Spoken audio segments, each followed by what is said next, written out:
কবরের পাশে যাই ঈসা আলাইহিস সালাম ডাক দিছে, ওঠো, কি শুয়ে আছো?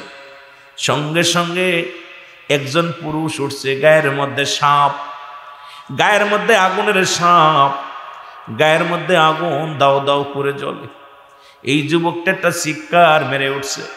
যুবক যখন ঈসা আলাইহিস সালামকে দেখেছে সঙ্গে সঙ্গে কালেমা পড়েছে, লা ইলাহা ইল্লাল্লাহু ঈসা রূহুল্লাহ। জোরে জোরে চিল্লা বলা যাবে না সুবহানাল্লাহ। গায়ের আগুনগুলো লিভে গেছে, সাপগুলো ছড়ে গেছে। যুবক ডাকতে বলে, হুজুর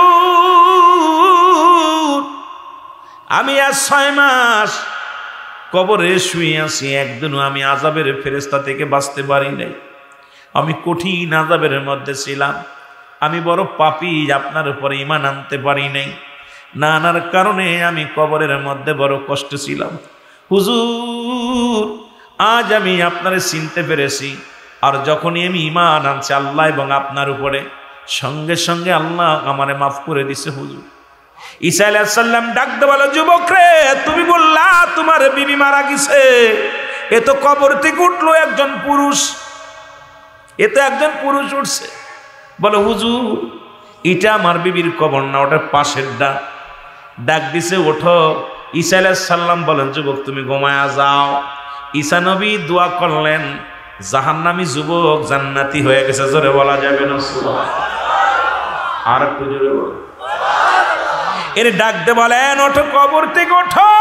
সঙ্গে সঙ্গে উঠছে গো। দেখ এক রূপবতী গুণবতী এক মহিলা, সুন্দরী এক মহিলা কবর থেকে উত্তোলন হয়েছে। ডাকতে বলে, যুবক রে, এটা কি তোমার বিবি? বলে, জি। বলে, যুবক রে, তোমার বিবি ছিল ইমানদার, আমলদারি, তোমার বিবি জান্নাতি ছিল, জান্নাতের মধ্যে ছিল। যাও তোমার বিবি নিয়ে যাও। বিবিটা উঠলো, কিন্তু ঈমান নষ্ট হয়ে গেছে রে মুসলমান। বিবিটা উঠে গেছে, চলে গেলেন বাড়িতে, চলে গেলেন। বিবিকে নিয়ে বাড়ি চলে যাও। বাড়ি যাওয়া যুবক ডাকতে বলে, বিবি আজ 3টা দিন হয়ে গেল, তোমারে সারা ভালো লাগে না? ওই গোরস্থানে আমি রাত কাটাই, দিন কাটাই, বড় ক্লান্ত হয়ে গেছি। বিবিরে, তোমার উরতের পর মাথা রেখে একটু ঘুমাইব।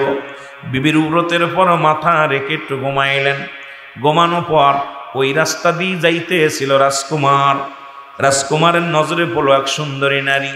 রাজকুমার আস্তে আস্তে করে ঘোড়া চালাইয়া গেলেন রাজকুমারের বাড়ি, মেয়েটার বাড়ি। যা ডাকতে বলে, যখন রাজকুমারকে দেখেছে মেয়েটা, সঙ্গে সঙ্গে রাজকুমার ডাকতে বলে, এ মেয়ে, তুমি কি যাবে আমার লগে, আমার বাইজি হইয়া? বলে, যাব। সঙ্গে সঙ্গে উনি ওনার সঙ্গে উঠে চলে গেলেন, রাজ দরবারে চলে গেলেন। এরপরে যুবকের ঘুম ভাঙলো। ঘুম ভাঙে দেখে বিবি নাই। বিবিকে তন্ন তন্ন করে খুঁজলেন, কোথাও পাইলেন না। আমার বাবারা কোথাও খুঁজে পাইলেন না, কোথাও খোঁজ আর মিলল না। অবশেষে ঘরে ফিরে আসলেন।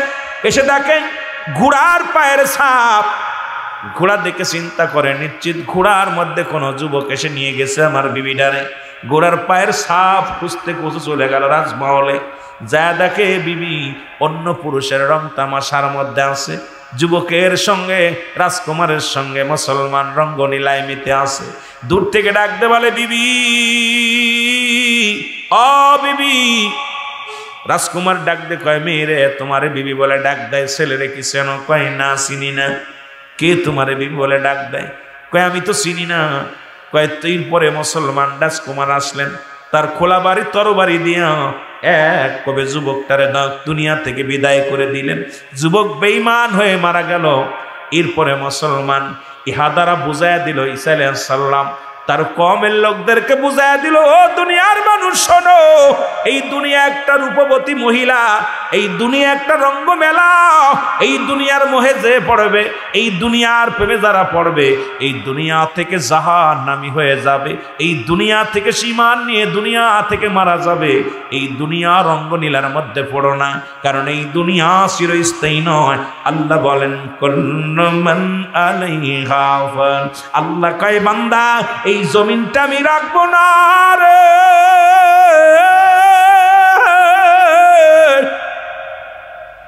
এই জমিনটা আমি পুড়ায়া তামা বানায়া দিব। আমি জান্নাতের ওয়াদা আগেই করেছি, ইমানদারের জন্য প্রস্তুতি করা আছে জান্নাত, বেঈমান মুনাফিকদের জন্য প্রস্তুতি করা আছে জাহান্নাম। এখন জান্নাতীদের জন্য জান্নাত, জাহান্নামীদের জন্য জান্নাত জাহান্নাম। এই জান্নাতের ভয়ে রাসূলুল্লাহর এক সাহাবী, এ মুসলমান দিলের কান্ডা লাগা শুনে নাও, রাসূলে পাক সাল্লাল্লাহু আলাইহি ওয়াসাল্লামের এক সাহাবী, উনি নামাজের ওয়াজ দিয়ে আমি শুরু করেছি। সাহাবী এত ইসলাম ভালোবাসতো, এত কোরআনকে ভালোবাসতো, রাসূলকে ভালোবাসতো।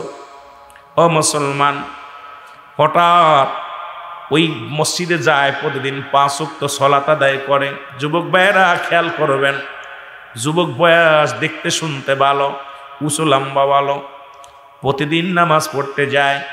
আর মসজিদের পাশের বাড়িটা হলো এক বেদুইনের, একজন কাট্টা বেঈমান মুনাফিকদের বাড়ি, অমুসলিমের বাড়ি। কিন্তু যুবকটাকে ভালো লেগে যায়। যুবকটা প্রতিদিন 5 ওয়াক্ত সালাত নামাজ নবীজির পিছে পড়ে, আর নামাজ শেষ করে বাড়িতে আসে। এই আদর্শ দেখে যুবতী ভালো লেগে যায়। যুবতী একাধিকবার প্রেমের অফার দেয়, ডাকতে বলো, যুবক আমি তোমার ভালোবাসি রে যুবক। যুবক বলে, না, তুমি আমার মওলারে ভালোবাসো, তুমি আমার আল্লাহরে ভালোবাসো। যুবতী কয়, না, তোমার আমি ভালোবাসি। আমার যদি ভালোবাসো, আমার আল্লাহর আগে ভালোবাসো, আমার রাসূলকে আগে ভালোবাসো, আগে ইসলাম ধর্ম কবুল করো। যুবতী কয়, না, তোমার আমার ভালো লাগে। যুবক কোনোদিন রাজি হলেন না। একদিন ঈশা সালাত নবীজি আদায় করিয়া সাহাবীদেরকে নিয়া, ইসলাম যে কত প্রিয়, ইসলাম যে কত মনোনীত, আল্লাহ পাকের মনোনীত ধর্ম, আমার মুসলমান, এটা বোঝানোর জন্য আমি কথাটা বলে যাই, দিলের কান্ডা লাগায় শোনো। রাত্রে নামাজ আদায় করে যখন রাত্রে বাড়ি ফিরতেছিলেন, ওই যুবতী অনেক বান্ধবীদেরকে দিয়া ছেলেটাকে ব্ল্যাকমেল করিয়া ঘরে ধরে নিয়ে আসলেন। ধরে এনে দরজা লাগায় দিয়া সর্বপ্রথম প্রেমের অফার দিলেন, প্রত্যাখ্যান করলেন যুবক। যুবক চোখ দুটো বন্ধ করে বলি, ইয়া রাসূলুল্লাহ, মার নবী গো, আমার কারণে যদি ইসলামের গায়ে কাদা লাগে রে, আমার গায়ে যদি, আমার কারণে যদি ইসলাম কলুষিত হয়, আমার কারণে যদি আমার রাসূলুল্লাহর কষ্ট পায়, আমার কারণে যদি দিন ইসলামের যদি ক্ষতি হয়, আল্লাহ, এই ইসলামের মধ্যে আমি আল্লাহ তোমার দরবারে জবাব দিতে পারবো না। আল্লাহ তুমি আমার নিয়ে যাও, আমার নিয়ে যাও। একটা চিৎকার মেরে যুবক বেহুশে, যুবতীর ঘরের মধ্যে বেহুশে পড়ে গেছে। জোরে জোরে চিল্লায়া বলা যাবে না আল্লাহু আকবার। কেমন চিন্তা করেন, ইমানটা কত বড়। যুবক কি করলেন, যখন বেহুশ হয়ে জমিনের মধ্যে পড়ে গেছে, যুবতী চিন্তা করছে, যদি মারা যায় সকালবেলায় আমার কপালে কষ্ট আছে, এর জন্য মৃত্যুদণ্ড আমার হয়ে যাবে। ওনাকে হাতাশিং করে ঘরের বাইরে ফেলে দিলে। সকাল ফজরে আজান হলো, মুসল্লিরা নামাজে গেলেন। নামাজ শেষ করে যখন আসতেছিলেন, দেখে রাসূলুল্লাহর যুবক সাহাবী রাস্তার গড়ে পড়ে আছে। হাতাশিং করে ঘরে বাড়িতে নিয়ে গেলেন। বাড়িতে নিয়ে যাওয়ার পর চিকিৎসা করা হলো। একদিন নয়, দুদিন নয়, 3টা দিন পার হয়ে গেল। 3 দিনের মধ্যে কোনো হুঁশ হলেন না যুবকের। আমার যুবক বন্ধুরা অনেক আছেন, ভালো করে খেয়াল করবেন। 3 দিন হুঁশ হলো না। এমন সময় হুঁশ ফিরে পেলেন, রাতের অন্ধকারে হুঁশ ফিরে পেলেন। বাবাকে ডাকতে বলে, বাবা আমাকে এক টুকরা কাগজ দাও, একটা কলম দাও। কাগজ দেওয়া হলো, কলম দেওয়া হলো। এর মধ্যে কাগজের মধ্যে লিখলেন, বাবা গো, আমি আপনার কলিজার টুকরা সন্তান, যদি কোনো অপরাধ করে থাকি আব্বা জান, আমারে আপনি মাফ করে দিবেন। আমি আপনার হক আদায় করতে পারলাম না। বাবা গো, আমি যদি মারা যাই, আমি নিশ্চিত মারা যাব। আমার মারা গেলে আমার কাফন দাফন যেন দুনিয়ার মানুষ কেউ না দেয়। আমার কাফনের কাপড় আপনি কিনবেন, আমার গোসল আপনি করাইবেন, দাফনও আমারে করাইবেন। দুনিয়ার মানুষ যেন জানতে না পারে। আমারে কোনো গোরস্থানে শোয়াইবেন না, এই ঘরের মধ্যে আমারে দাফন করে দিবেন। আমার আব্বা জান, আপনার কাছে আমার দাবি, দুনিয়ার গোরস্থানে আমারে শোয়াইবেন না, এই ঘরের মধ্যে আমার দাফন করে দিবেন। এই কথাগুলো বলে যুবকটা মারা গেলেন। 3 দিনের মাথায় মারা গেলেন। নবীজি নামাজ শেষ করে বসতেন, প্রতিনিয়ত সাহাবীদেরকে নিয়ে বসতেন। সাহাবীদেরকে বলে, আমার সাহাবীরা রে, আমার যুবক সাহাবী কই? সাহাবীরা বলে, হুজুর কোনো মেহমান বাড়ি গেছে হয়তো। নবী খবর নিলেন, আস্তে আস্তে বাড়িতে চলে গেলেন। যা নবীজি ডাকতে বলেন, সালাম দিয়া ঘরের মধ্যে প্রবেশ করলেন। যুবকের বাবা ডাকতে বলে,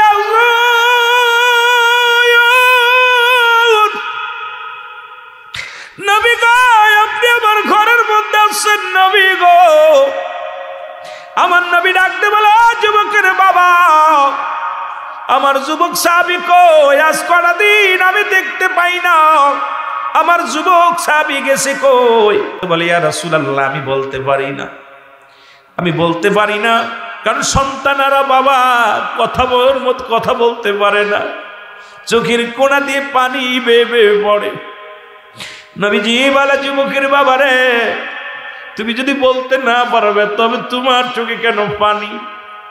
বলি, ইয়া রাসূলুল্লাহ, আমিও সন্তানের আসতে 4টা দিন দেখি না। ইয়া রাসূলুল্লাহ, ইয়া হাবিবাল্লাহ, আমি বাবা হয়ে সন্তানের জন্য বড্ড মায়া লাগে, এই জন্য আমার চোখে পানি আসছে।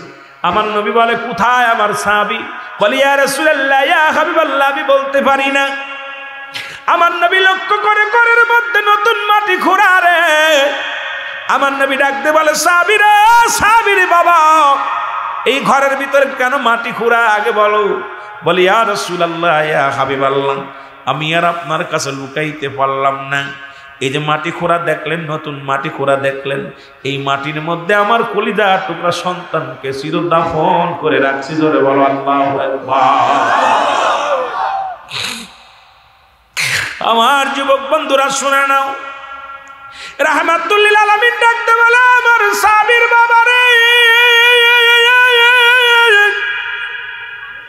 তুমি আমার সাহাবীর শুয়ে রাখছো, এই ঘরের মধ্যে শুয়ে রাখছো। কি হয়েছিল, কিসের কারণে মৃত্যুবরণ করেছে আমি জানতে চাই। নবীজি বলা পর সাহাবীর বাবা বলে, হুজুর আমি কিচ্ছু বলতে পারবো না। ওনার জীবনের শেষ একখানা চিঠি লেখা আছে, এই চিঠিখানা ছাড়া আমার কাছে কিচ্ছু নাই। নবীজি বললেন, নিয়ে আসো, পত্রখানা নিয়ে আসো। পত্রখানা আনা হলো। পত্রখানার যখন হাতের মধ্যে নিয়ে প্রথমে লেখলেন, আমার আব্বাজান, দুনিয়ায় সন্তান বাবার প্রতি 14টা হক, 6 আর 6 12টা, 7 আর 7 14টা হক, জীবিত থাকতে 7টা হক, মৃত্যুর উপরে 7টা হক। আমার আব্বাজান একটা হকও আমি আদায় করতে পারলাম না। ও আমার আব্বাজান, আপনি আমারে মাফ করে দিবেন, আপনি আমারে ক্ষমা করে দিবেন। আমার আব্বাজান, আমি যদি মারা যাই দুনিয়ার কেউ যেন জানতে না পারে। গভীর রাত্রে আপনি আমারে কাফন দাফন পরাইয়া ঘরের ভিতরে কবর দিয়া দিবেন, মাটি দিয়া দিবেন, কেউ যেন জানতে না পারে। আমার নবীজি পত্রখানা পাইয়া একটা চিৎকার মেরে বলে, যুবক রে, তুমি 5 ওয়াক্ত সালাত আমার সনে আদায় করতা, 5 ওয়াক্ত নামাজেই জামাতে আসতা। ও আমার যুবক, কি হয়ে গেল? তুমি এমন ভাবে মৃত্যুবরণ করলা, কি দোষে কি অপরাধ হলো? তুমি ঘরের মধ্যে কাউকে জানতে দিলে না, আমি নবীও জানলাম না। কি হলো? তুমি কি কারণে চুপে চুপে বিদায় নিলা? এমন সময় জিবরিল আমিনকে পাঠায় দিয়েছে আমার আল্লাহ। ডাকতে বলে, জিবরিল রে, যা আমার হাবিবরে জানায় আয়, ওই যুবকের মূল ইতিহাসটা আমার হাবিবরে জানায় আয়। জিবরিল আমিন এসে ডাকতে বলে, নবী গো, ও নবী, আপনার যুবক আপনাকে এত ভালোবাসত, আপনার যুবক আমার মাওলারে এত ভালোবাসত, ওই যুবক ইসলামকে এত ভালোবাসত, ওই যুবক একটা পরিস্থিতির শিকার হয়ে গেছে নবী গো। নবী বলে, কি হয়েছে বলো? জিবরিল আমিন বলে, হুজুর, ওই মসজিদের সামনের বাড়িটা একজন মুসলিমের বাড়ি, ওই ঘরে একটা নারী আছে। যুবককে ঘরের ভিতরে নিয়ে যায়, তাকে প্রেমের প্রস্তাব দেয়, প্রত্যাখ্যান করে। এরপরে যুবক বেহুশ হয়ে যায়, ওকে ধরে নিয়ে রাস্তার মধ্যে ফেলে দেওয়া হয়। যুবককে ওখান থেকে যুবককে তুলে আনা হয় বাড়ি। যুবক মনে করছে উনি অন্যায় করেছে, মানুষ তাকে এই জন্য সে মরতে চেয়েছে, যে দুনিয়ার মানুষ যদি জানে, মানুষ বলবে ওই জিনা করতে যে অমুকের বাড়ি ধরা পড়ে গেছে। এই জন্য দেখো রাসূলুল্লাহর দুর্নাম হবে যে রাসূলের সাহাবী কত বড় অপরাধ করেছে। এই ভয়ে বলছে কেউ যেন জানতে না পারে। আমি যেহেতু ওই ঘরের মধ্যে থেকে মনে করছে বেহুশ অবস্থায় আনছে, এরপরে উনি এই জন্য বলছে যদি কবর দেয়া হয় মানুষ বলবো ওই যে সেই জিনাকারীর কবর। ইয়া রাসূলুল্লাহ, ইয়া হাবিবাল্লাহ, ইসলামটাকে এত ভালোবাসে, আপনাকে এত ভালোবাসে, আল্লাহকে এত ভালোবাসে, সেই ভয়ে রাসূল আপনার সম্মানে আঘাত আনবে, ইসলামকে আঘাত আনবে। আমার আল্লাহকে মানুষ, ইসলামের প্রতি মানুষ কি করবে? মানুষ ধিক্কার দিবে। এই কারণে যুবক তার জীবন দেয়া প্রমাণ করে দিয়ে গেছে, এই দুনিয়ার মধ্যে জীবন দিয়া প্রমাণ করে দিয়া গেছে ইসলাম সত্য, রাসূলের আদর্শ সত্য। ইসলাম জিনাকারী সমর্থন দেয় না, জিনা ব্যভিচার অন্যায়কে সমর্থন দেয় না। ইয়া রাসূলুল্লাহ, ইয়া হাবিবাল্লাহ, আপনার যুবক দুনিয়া থেকে বিদায় হয়ে গেছে।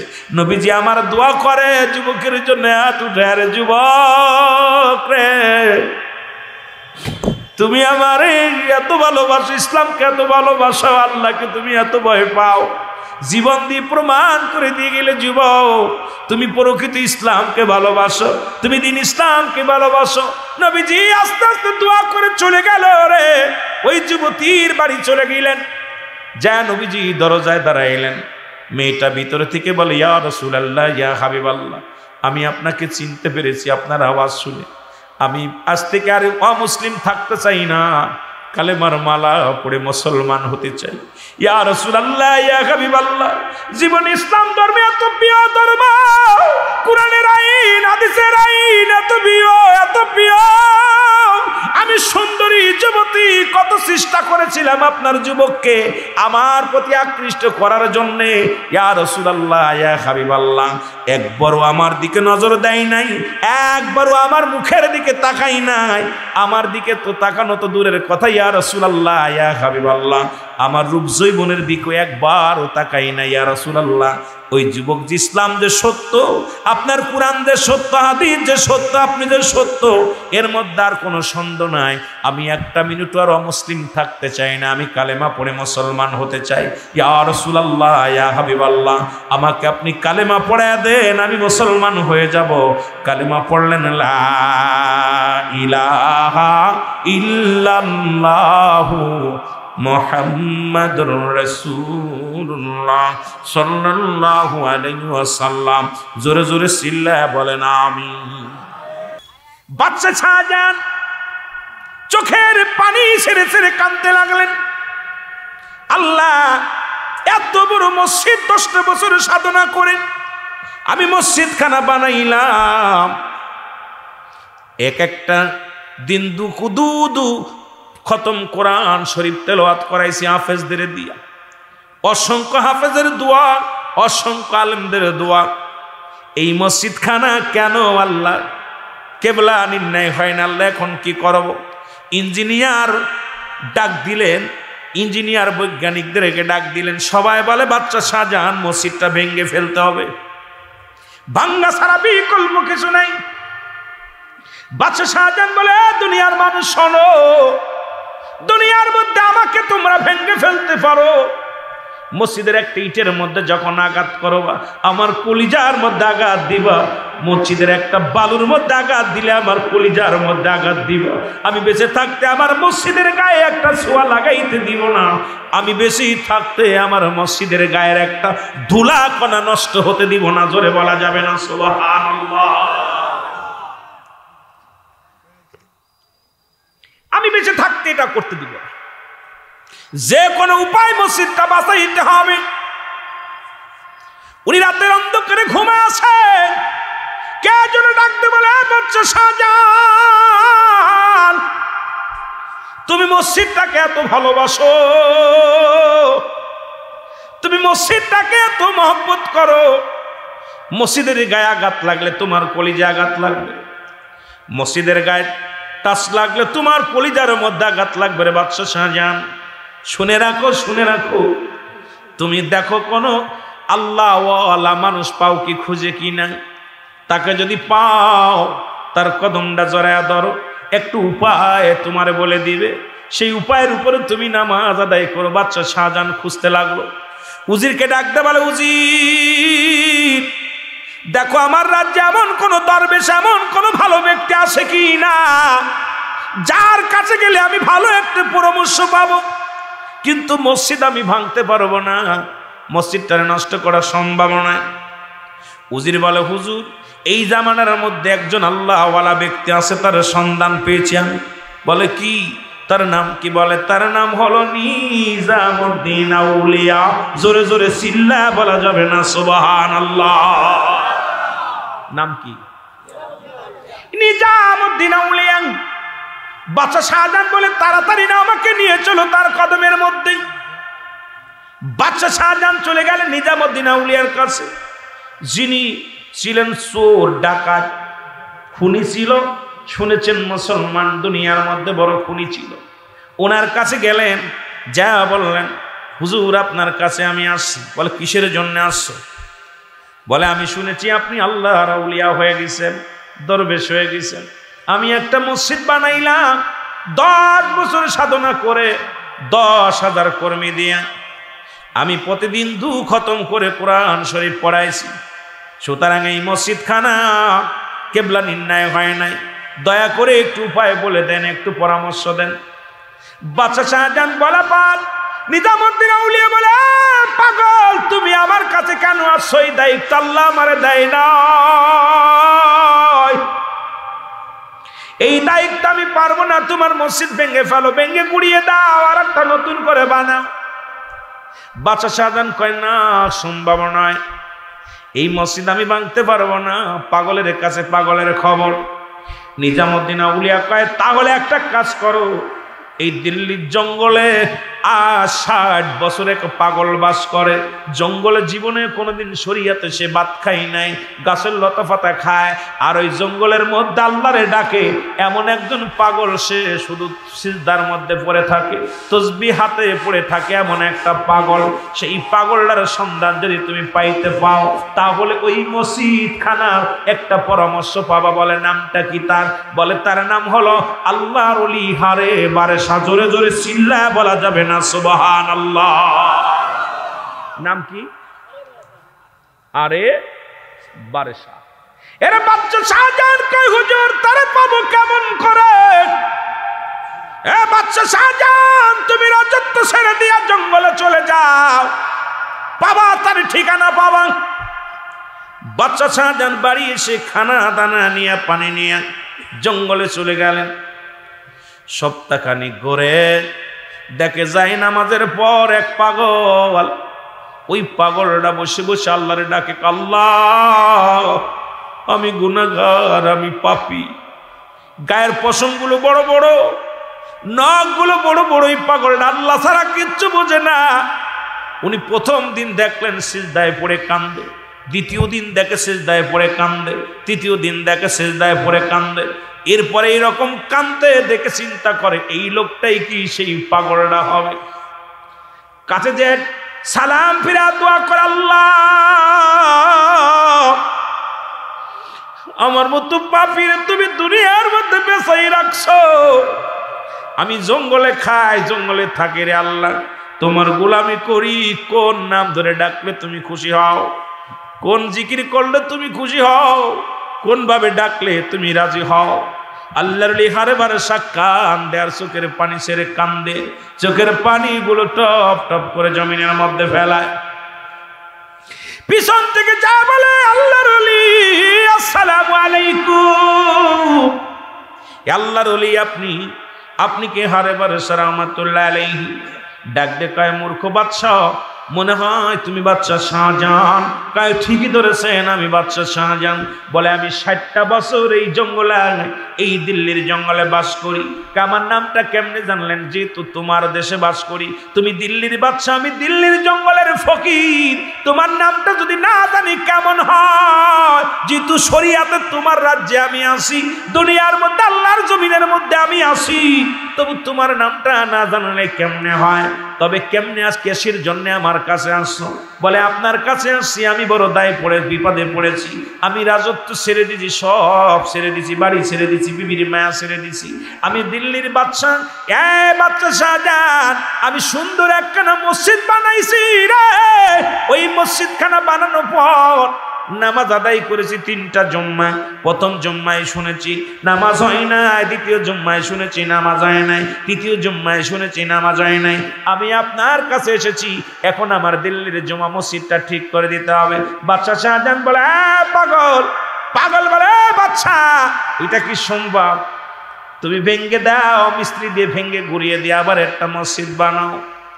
হুজুর আপনার কাছে আসছি, আপনি একটু দয়া করেন, আমার যদি একটা শর্তে রাজি হতে পারি, তোমার মসজিদ আমি ঠিক করে দিব। বলে কি শর্ত? বলে শর্তটা হলো, যদি আমার মসজিদের মেম্বারের সামনে আমার শুইতে দাও। জীবনের 60টা বছর কেটে গেল, জঙ্গলে জঙ্গলে আমার মাওলারে তালাশ করি রে, আমি সারা রাত জেগে জেগে আমি আল্লাহরে ডাকি। আরে আমি দুনিয়ার কোনো পাগল নয়, আমি আমার মাওলার পাগল। আর 60টা বছর আমি কান্দি আমার মাওলার দরবারে, আমার আল্লাহ কি কোনো অপরাধ করেছি? কোনো আল্লাহ কি ক্ষমা করবে কি না? ওই কবরে আমি থাকবো কেমনে? ওই মাটির কবরে বলে ছাড়বে না রে, এই ভয়ে আমি পাগলা কান্দি। আমার বড় শখ, আমার বড় আশা জাগছে, ওই মসজিদের পাশে আমি ঘুমাইবো, আর মজ্জেন আজান দিবে রাত্রে, গভীর রাত্রে, সালাতু খায়রুম মিনান নাওম, ওই আমি আজানগুলো ওই কবরে শুয়া শুয়া শুনবো। ইমাম সাহেব সূরা কিরাত পড়বে, আমি কবরে শুয়া শুয়া শুনবো। ওই মেম্বারের সামনে আমার কবরটা দিবা কিনা? আল্লাহু আকবার। বাদশা শাহজাহান ডাকতে বলে আল্লাহর ওলি,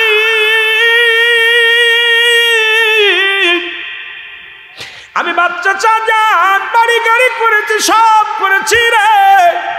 যখন আমি বুঝতে পেরেছি এই দুনিয়ার মা ছেড়ে চলে যেতে হবে রে, আমি বড় শখ করে একটা মসজিদ বানাইলাম। আমার জীবনে শখ, ওই মসজিদের মেম্বারের পাশে আমি ঘুমাইব, আমার বড় শখ ছিল ঘুমাইব। আপনি কোন জায়গায় ঘুমাইতে পারবেন না, মসজিদের সামনেই ঘুমাইবেন। কয় না, ওই মসজিদের সামনে যদি আমার দাফন দাও তাহলে আমি রাজি। বলে হুজুর ঠিক আছে, আমি রাজি হইলাম। আমার মসজিদকে ভালোবেসে, আমার আল্লাহর ঘর মসজিদ, আমার আল্লাহর ঘরটা যদি ভেঙে দেয়, আমি বাদশা শাহজাহান সহ্য করতে পারবো না। আমি বাদশা শাহজাহান আমার জীবনের চাইতে আমি মসজিদ খানাকে ভালোবাসি রে।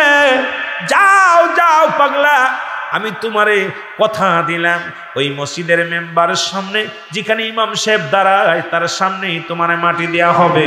তুমি ইমাম সাহেবের সূরা কিরাত শুনবা, মুয়াজ্জিনের আযান শুনবা, এই আমি অনুমতি দিয়ে দিলাম। চলো যাই। কয় চলো যাই।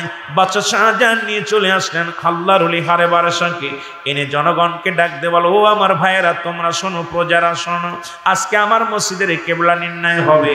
বাদশা বাজান বলা পর সব লোকজন পাগল হয়ে ফিরে চলে আসলেন, পঙ্গপালের মতো ছুটে আসলেন। লোকজন বলে বাদশা শাহজাহান এই মসজিদ কে সোজা করে দিব?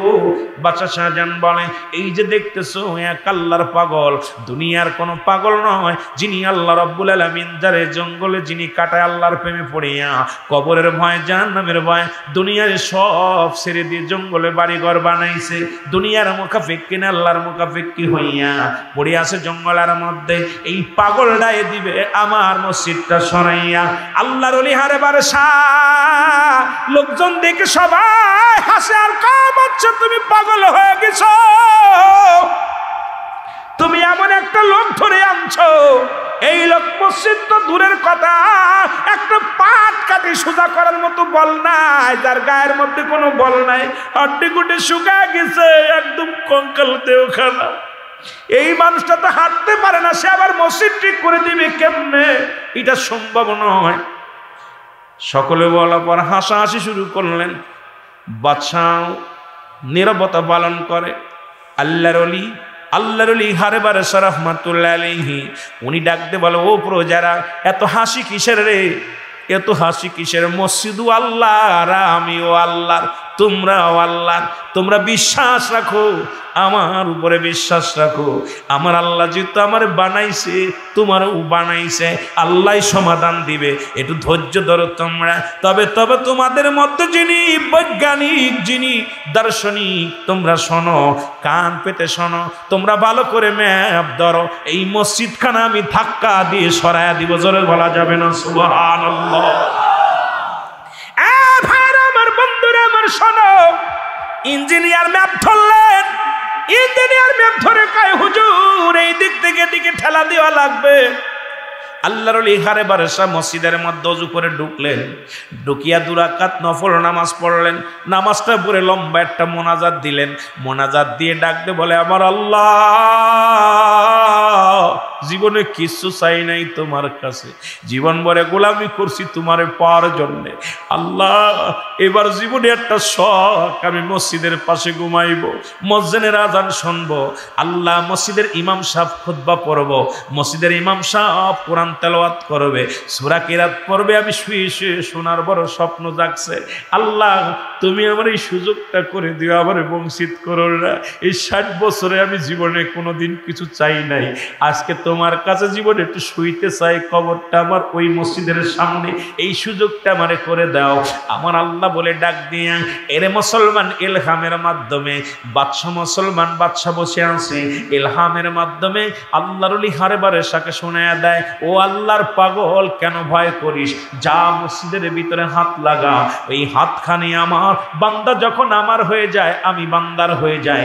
আমি, তুই কেন ভয় করিস রে বান্দা?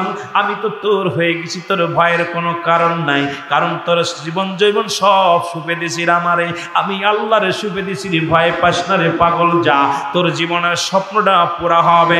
আল্লাহর ওলি হারে বারেসা মসজিদের কাছে যাচ্ছে, কারবার বলে, আমার মালিক, ও আমার আল্লাহ, ও আমার আল্লাহ, আমি পাগল হাত তুলেছি গো, আমারে ফিরে দিও না। মসজিদে জোরে থাবা দিয়া বলে, মসজিদ রে, তুমিও আমার আল্লাহর, আমিও আমার আল্লাহর, জীবনের স্বপ্ন আছে, তুমি মসজিদ ধন্য, তোমার মধ্যে ইমানদার সিজদা করবে, তুমি বড় ধন্য রে মসজিদ, কিয়ামতের আগে তোমার ধ্বংস নাই। মসজিদ রে, তুমি আমার মওলার ঘর, তুমি আমার আল্লাহর ঘর, তুমি আমার আল্লাহর ঘর রে মসজিদ। ও মসজিদ, তোমার কত দাম, তোমার কত মর্যাদা রে, তোমার ভিতরে বান্দা মাথা সিজদায় দেয়। কারণ এই পৃথিবীটা যা কিছু বানাইলেন আল্লাহ, কুন আর ফায়াকুন বইলা, জমিনটা বানাইলেন আল্লাহ, কুন আর ফায়াকুন বইলা, আসমান বানাইলেন আল্লাহ, কুন আর ফায়াকুন বইলা, মাটি বানাইলেন, সব কিছু বানাইলেন হুকুম দিয়ে আমার আল্লাহ। সব চাইতে কাছে যিনি ফেরেশতারা, তাদেরকে বানাইলেন আল্লাহ। আল্লাহ ডাক দে কয়, বান্দা শুই না, এই পৃথিবীর মধ্যে আমি ফেরেশতাদেরকে যেমনি বানাইলাম, এমনি তোরে বানাই নাই। ও বান্দা শুই না, আমি মাটি যেমনি বানাইলাম, তোরে এমনি বানাই নাই। ফেরেশতা যেমনি বানাইছি, এমনি তোরে বানাই নাই। জমিন যেমনি বানাইছি, এমনি তোরে বানাই নাই। আসমান যেমনি বানাইছি, এমনি তোরে বানাই নাই। এ বান্দা, আমি তোরে বানাইছি আমার কুদরতি হাত দিয়া রে। আমি আল্লাহ বড্ড ভালোবাসি। যখন মাথা নুয়াইয়া সিজদার মধ্যে চলে যাস বান্দা, যখন সিজদার মধ্যে যায় বলে, সুবহান রাব্বিল আলা, আল্লাহ গো, আমি নত হইলাম আপনার দরবারে। যখন গোলাম গোলাম হইয়া মালিকের দরবারে সিজদায় লুটিয়ে পড়ে, আমি আল্লাহ প্রচন্ড খুশি হইয়া যায়। জোরে জোরে চিল্লায়া বলা যাবে না সুবহানাল্লাহ। পৃথিবীর মধ্যে আসার একটা সিরিয়াল আছে, যার কোনো সিরিয়াল নাই। দেখা যায় সন্তানের লাশ বাবার কাঁধে, বাবা আল্লাহ সন্তানের কাঁধে, দাদা জিন্দা, নাতি নাই। এই পৃথিবীর মধ্যে আসার একটা সিরিয়াল আছে, যার কোনো সিরিয়াল নাই। ও দুনিয়ার মুসলমান, সন্তানের লাশ যে বাবা কাঁধে নিছে, এই বাবা জানে সন্তানের লাশ কত ভারী। যে সন্তান তার বাবার লাশটা কাঁধে নিছে, সেই বাবা সন্তান জানে বাবার লাশটা কত ভারী। সন্তান জানে, যেমন বাবাও জানে ছেলের লাশটা কত ভারী। লাশ বহনকারী ব্যক্তি জানে পৃথিবীর মধ্যে লাশটা কতবারই। মানুষের মৃত্যু হয় দুইটা টাইমে, একটা হলো রাতের বেলা, একটা হলো দিনের বেলায় গো। ও দুনিয়ার মানুষ শোনো, দুইটা টাইমে মানুষের মরণ হয়, একটা হলো রাতের বেলা, একটা হলো দিনের বেলা। আল্লাহ দিন শুরু করেছে নামাজ দিয়া, রাত শুরু করেছে নামাজ দিয়া। দিনের শুরু হলো ফজর। বান্দা আজকে মুসলমান বলে দাবি করো, কেউ সুন্নি বলে দাবি করো, কেউ ঈমানদার বলে দাবি করো। ফজরে 2 রাকাত সুন্নাত নামাজ তুমি আদায় করলা, সঙ্গে সঙ্গে তুমি হয়ে গেলে আমার রাসূলের প্রেমিক। 2 রাকাত ফরজ নামাজ তুমি আদায় করলা, সঙ্গে সঙ্গে তুমি হয়ে গেলে আমার আল্লাহর গোলাম। এখন যদি দিনের মধ্যে তোমার মৃত্যু হয়, তুমি হবে আমার রাসূলের প্রেমিক, আল্লাহর গোলাম। জোরে জোরে চিল্লায়া বলা যাবে না সুবহানাল্লাহ? এখন নামাজই পড়ো নাই, কেমনে তুমি সুন্নি বলে দাবি করো? তুমি কেমনে দিন শুরু করলা মুসলমান বলে দাবি করলা? নামাজই পড়লা না, সুন্নাত পড়লা না, মুখের দাড়িগুলো বারবার তুমি শেভ করলা, ছুরি লাগাইলা, আর আইসা বলো আমি সুন্নি, আমি মুসলমান। রাসূলের সুন্নাত তরিকায় তুমি চললা না। ও মুসলমান, সুন্নাত তুমি আদায় করলা, নবীর প্রেমিক হইয়া গেলা। ফরজ তুমি আদায় করলা, নবীর আল্লাহর গোলাম হয়ে গেলা। এখন মৃত্যুকালে তুমি ধন্য, মরণেও তুমি ধন্য, কবরেও তুমি ধন্য, হাসরেও তুমি ধন্য রে মুসলমান। এখন দিন শুরু করেছো ও মুসলমান, আল্লাহ দিন শুরু করেছে নামাজ দিয়া, রাত শুরু করেছে আল্লাহ নামাজ দিয়া। রাতের শুরু হলো মাগরিব, 3 রাকাত ফরজ নামাজ বান্দা তুমি আদায় করলাম, সঙ্গে সঙ্গে তুমি হয়ে গেলে আমার আল্লাহর গোলাম। 2 রাকাত সুন্নাত নামাজ তুমি আদায় করলাম, সঙ্গে সঙ্গে তুমি হয়ে গেলে আমার নবীর প্রেমিক। এখন রাত্রে যদি তোমার মৃত্যু হয়,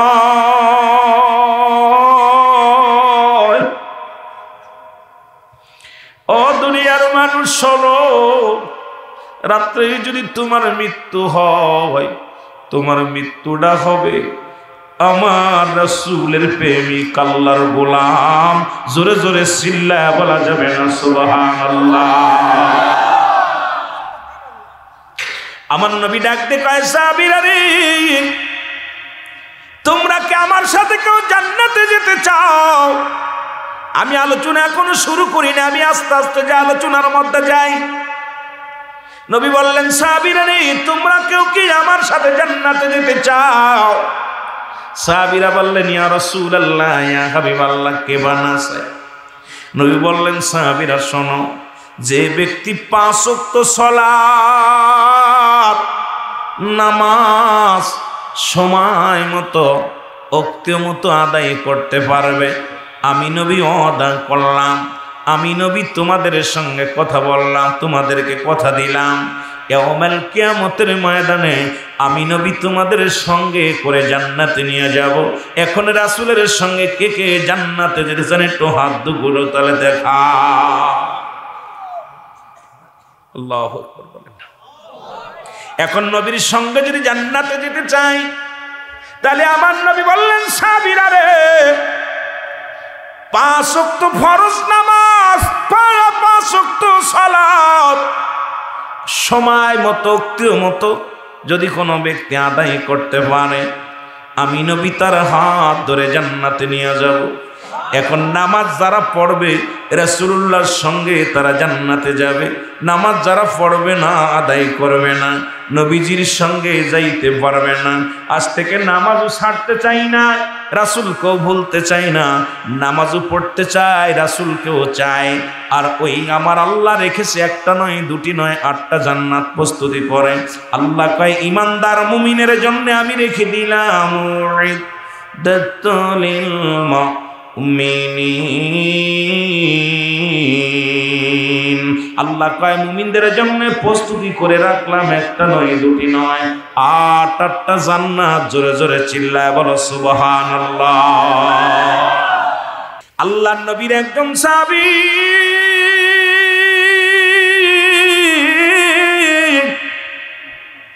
নাম হলো আব্দুল্লাহ আনসারী, নাম হলো আব্দুল্লাহ আনসারী।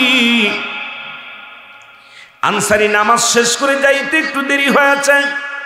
আমার অনেক মা বোনদের দেখলাম গো, আমার মা বোন ডাক দিয়ে বলে, এবার আনসারীর বিবি ডাক দিয়ে বলে, স্বামী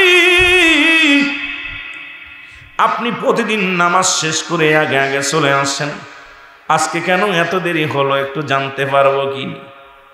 ডাক দিয়ে কয়, বিবি ও আমার বিবি, আমি আনসারী রাসূলুল্লাহ ওয়াজ করতেছিলাম, আমার নবী ওয়াজ করতেছিল, সেই ওয়াজ শুনতে যাইয়া একটু দেরি হয়ে গেছে। আনসারী বিবি ডাক দিয়ে কয়, স্বামীরে আপনার কাছে অনুরোধ করি, আপনার কাছে অনুনয় বিনয় করে বলি, স্বামী আমার নবী কি ওয়াজ করছে আমার একটু শোনায় যান, আমার নবী কি ওয়াজ করছে আমি একটু জানতে চাই। রাসূলুল্লাহ কি ওয়াজ করছে আগে জানতে চাই। কেমন বিবি আর কেমন স্বামী গো। আমাদের বউগুলো বাড়ি গেলে কয়, কোন কোয়াতায় গেছিল ওয়াজ শুনতে? কে খিচুড়ি দিছে নি, তবারক দিছে নি? কয় এত রাত হলো ওয়াজ শুনে আবার কোথাও গেছিলেনি, কোনো জায়গায় কোনো গল্প করতে গেছিলে কিনি? কিন্তু আমার আব্দুল্লাহ আনসারীর বিবি ডাকতে বলেন, বানের স্বামী আল্লাহর নবী কি ওয়াজ করছে একটু জানতে চায়। আনসারী বলে, বিবি রে আমার নবী ওয়াজ করছে, কোন ব্যক্তি যদি 5 ওয়াক্ত সালাত 5 ওয়াক্ত নামাজ সময় মতো ওক্ত মতো আদায় করতে পারে, নবী নাকি তারে হাত ধরে জান্নাতে নিয়ে যাবে। সুবহানাল্লাহ। বিবি ডাকতে বলে, স্বামী আমি আপনার কাছে বালাখানা চাই না, বাড়ি চাই না, গাড়ি চাই না, আমি একটা নারী হয়ে আপনার কাছে দাবি করব, আপনি একটু আমার একটু সুযোগ দিবেন, আমিও যেন সময় মতো ওক্ত মতো 5 ওয়াক্ত নামাজ আদায় করতে পারি। জোরে জোরে চিল্লা বলা যাবে না সুবহানাল্লাহ। এ দুনিয়ার মুসলমান,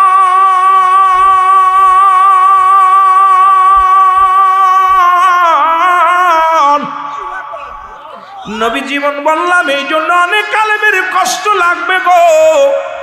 নবী বলছেন, হায়াতি খায়রুল লাকুম, আমার হায়াতের জিন্দেগিটা উম্মতের জন্য বড় কল্যাণ শুরু। সুবহানাল্লাহ। আবার আমি দুনিয়া থেকে বিদায় নিছি, ওয়াফাতি খায়রুল লাকুম, নবী কয় আমি দুনিয়া থেকে বিদায় নিছি, এটা উম্মতের মঙ্গলের জন্য। সুবহানাল্লাহ বলেন না? এই জন্য বললাম আপনি নবী আমার জীবনের জীবন, বলেন আপনি নবী আমার। এ দুনিয়ার মুসলমান শোনা নাও, যে কথাগুলো আমি বলতেছিলাম দিলের কান্ডা লাগা শোনো। বিবি ডাকতে বলে, স্বামী আমি 5 ওয়াক্ত নামাজ ওই সালাত জন্য আদায় করতে পারি, আপনি একটু সুযোগ আমারে করে দিবেন, আমি যেন নবীর সনে আপনার সনে জান্নাতে যেতে পারি। রাসূলুল্লাহ সালাত আদায় করে সালাম ফিরানোর আগে দেখে আব্দুল্লাহ আনসারী প্রতিদিন নামাজে আসে। যেমন আমাদের ইমাম সাহেব হুজুর শহীদুর রহমান সাহেব নামাজ পড়ায়, মুসল্লি কজন আছে উনি বলে দিতে পারেন।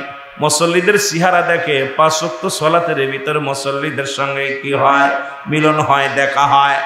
কোনো মুসল্লি যদি একদিনের জায়গা 2 দিন না আসে, ইমাম সাহেব হুজুর জিগায় আমাদের অমুক মুসল্লি কই, অমুক মুসল্লিকে দেখি না কেন?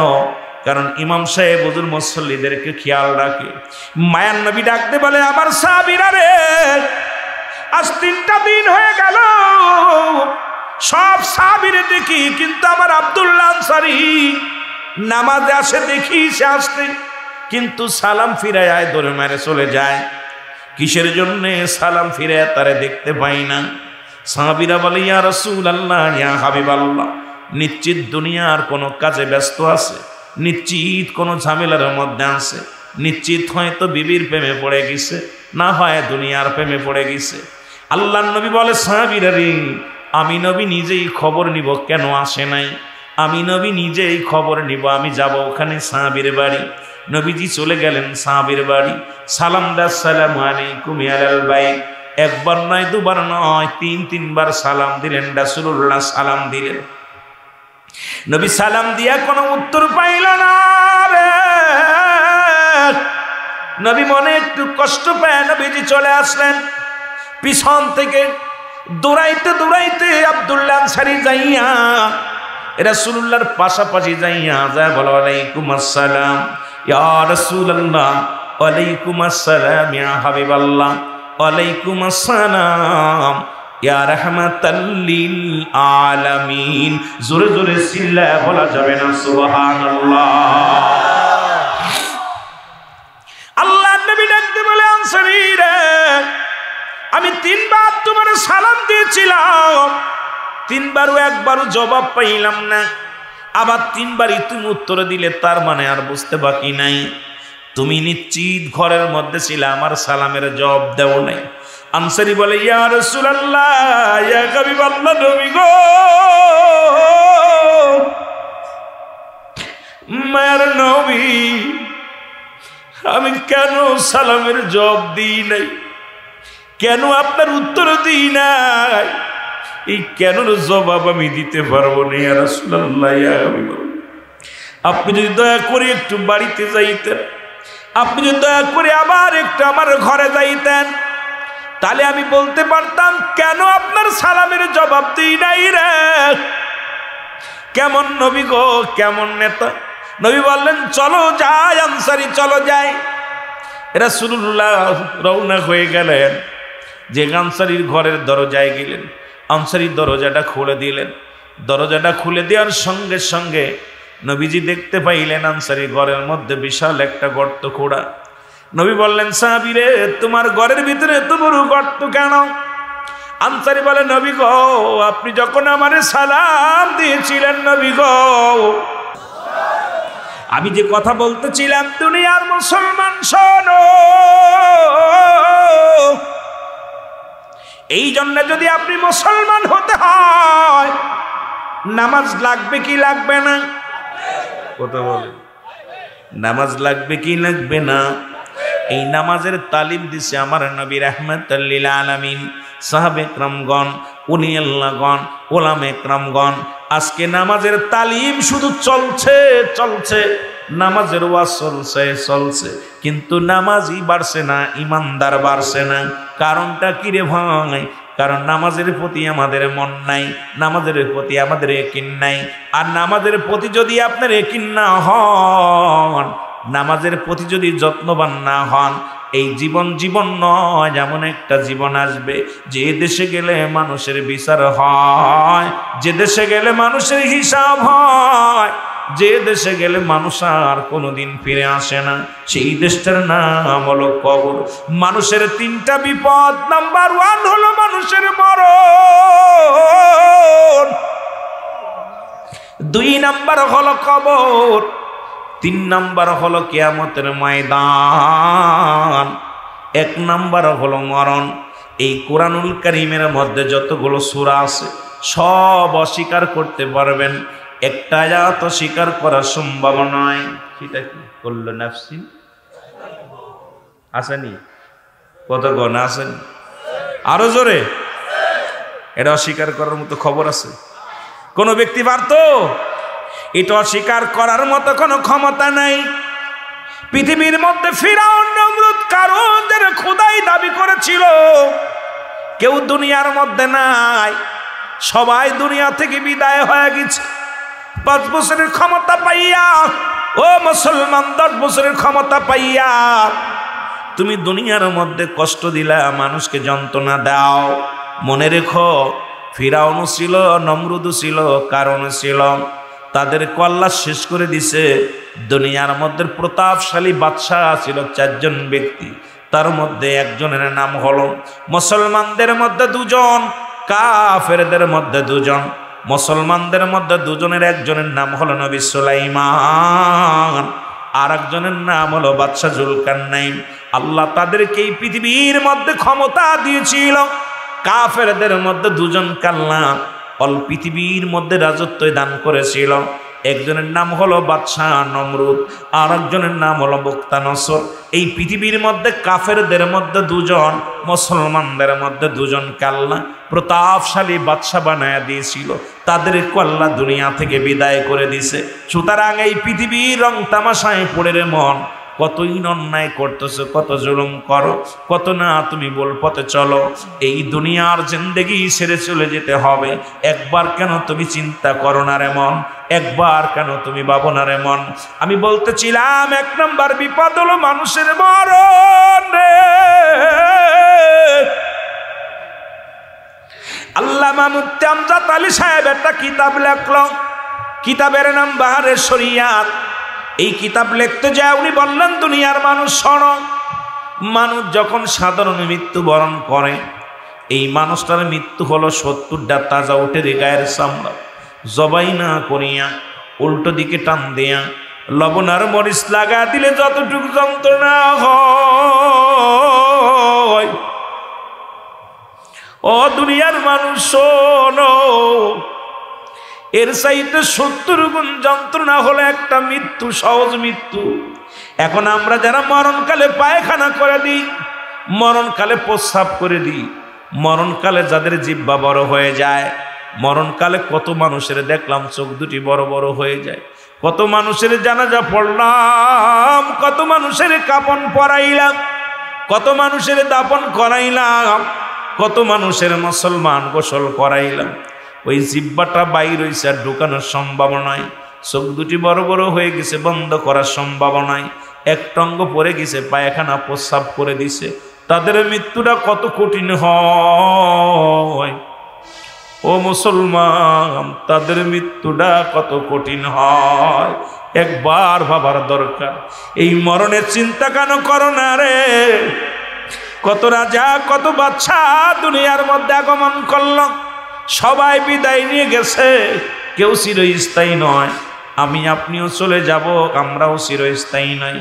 এই জন্য সদা সর্বদাই মরণের চিন্তা করা লাগবে কি লাগবে না? জোরে জোরে চিল্লায় বলা যাবে না লাগবে কি লাগবে না?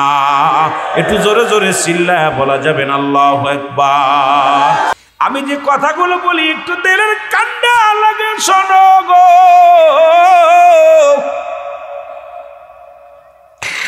এর একজন নবী এখনো জান্নাতের মধ্যে আছে রে।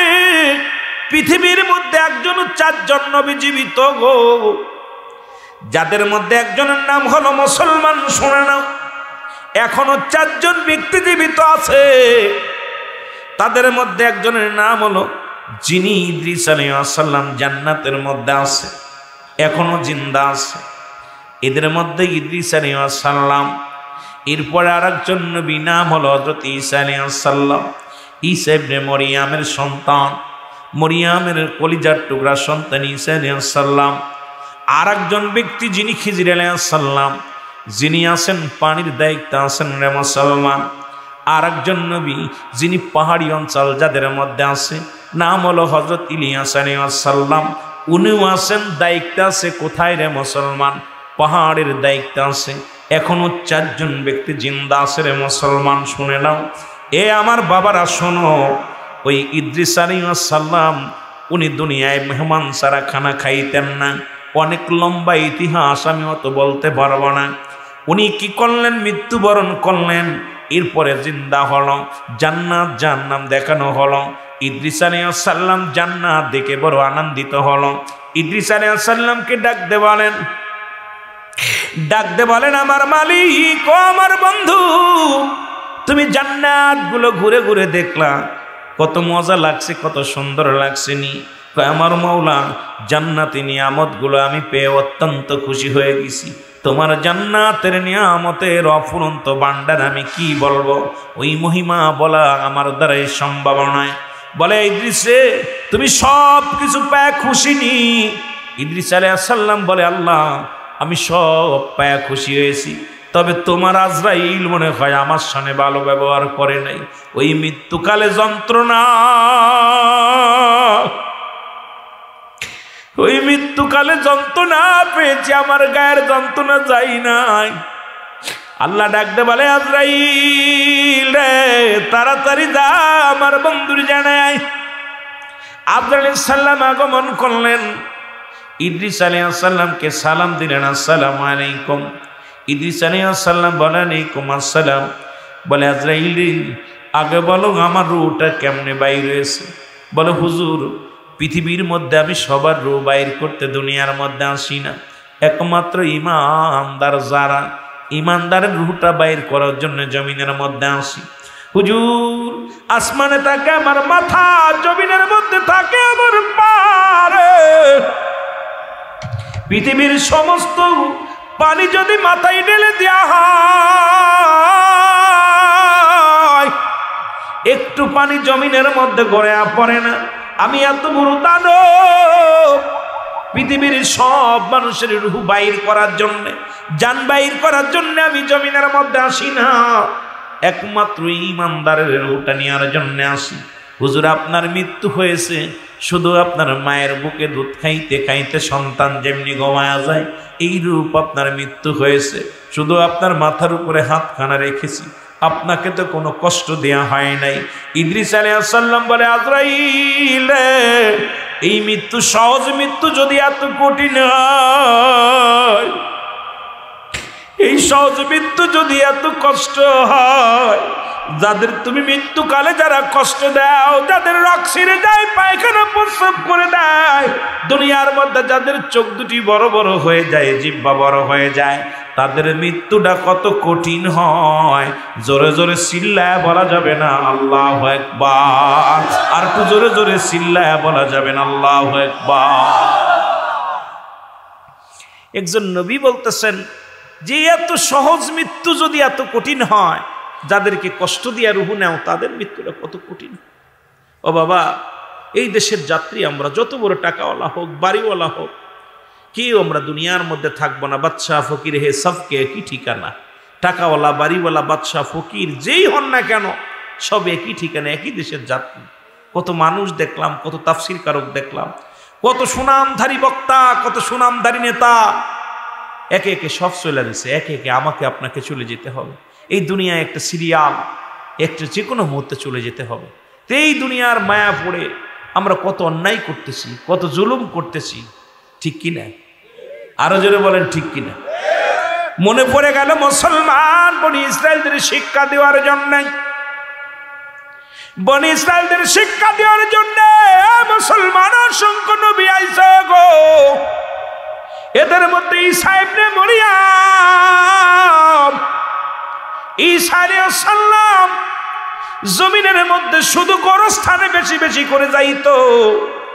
ঈসা নবী জিন্দাডারে মরাডারে বাঁচাইতে পারত। আল্লাহ তার এই ক্ষমতায় মুজিজা দান করেছে। আর প্রতিনিয়ত শুধু গোরস্থানে যাইতো, গোরস্থান দিয়া ঘুরত। ঈসা আলাইহিস সালাম একদিন গোরস্থানে যায়, দেখে এক যুবক বইয়া বইয়া কান্দে। ঈসা নবী ডাক দেখো, যুবক তুমি কান্দো কেন? বলে, আমি কান্দতেছি, বড় মায়া লাগে, ওখানে আমার বিবি শুয়ে আছে, কদিন আগে আমার বউটা মারা গেছে, সেই বইয়ের প্রেমে পড়ে কান্দতেছি। ঈসা নবী ডাক দে কয়, যুবক বাড়ি যা, কারণ কদিন পরেও তো তোমারও বিদায় নিতে হবে, এই দুনিয়া থাকার জায়গা না, তুমি চলে যাও। যুবক বলে, হুজুর, আমার বিবিরে আমি অনেক ভালোবাসি, বিবির অত্যন্ত মায়া করি, আমার আল্লাহ হয় বিবিরে ফিরে দিতে হবে, না হয় আমারে নিয়ে যেতে হবে। যতক্ষণ পর্যন্ত আমারে নিবে না, নাই বিবিরে ফিরে দিবে না, আমি যুবক কথা দিছি এই গোরস্থান থেকে বাড়ি ফিরে যাব না। জোরে জোরে চিল্লা বলা যাবে না আল্লাহু আকবার। ঈসা নবী ডাকতে বলা,